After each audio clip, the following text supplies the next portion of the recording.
And then what are the barriers, that we're facing, that our friends and family, our communities are struggling with? One of the biggest concerns the group expressed was fear of division and fear of picking a side. Many residents say they feel pressure to cast their vote. I feel sometimes there are times when it's like, okay, things are they're balancing themselves out. It's not the world's not going to end.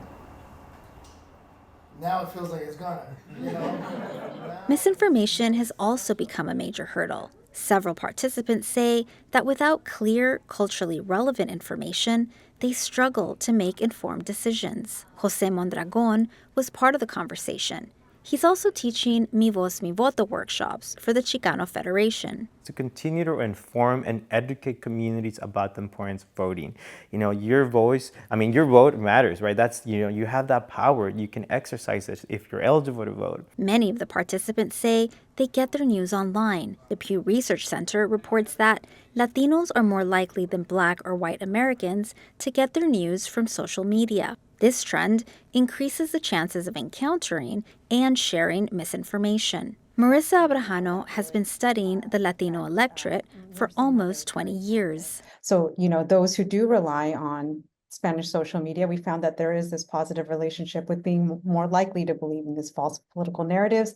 And we know, especially amongst the Latino community and for much of the Spanish-speaking community, they have been targeted with lots of these falsehoods going back to the 2020 presidential election. Abrajano says that social media platforms like Facebook and Instagram have less robust fact-checking measures for non-English content due to higher costs.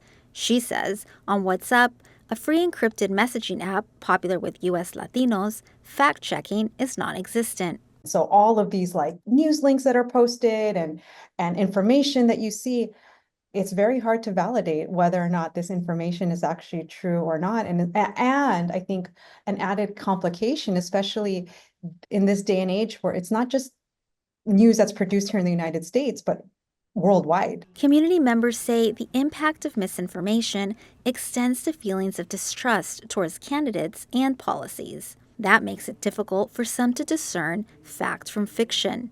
They look to trusted figures to serve as guides, people who can break down complex issues in a way that feels relatable. Super Vaccine Vato headquarters, your emergency homes.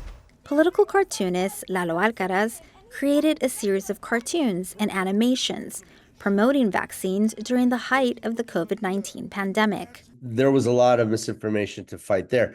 And then as that went along, it wasn't just, the migrant farm workers that needed that information. It was guys I went to college with that should have known better. Orale, this is the first shot, Holmes. He uses slang and cultural references in his cartoons to resonate with viewers. It wouldn't be Mexican if it didn't have some cussing in it, right? Now, he's working with Voto Latino, a national civic engagement organization.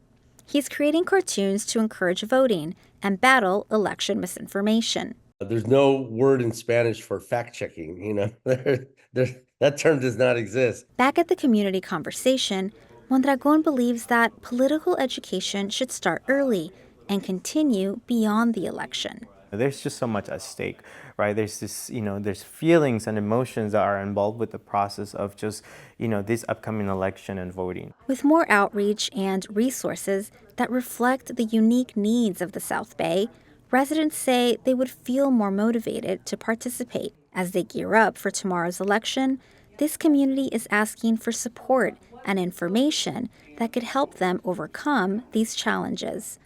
Heidi de Marco, KPBS News.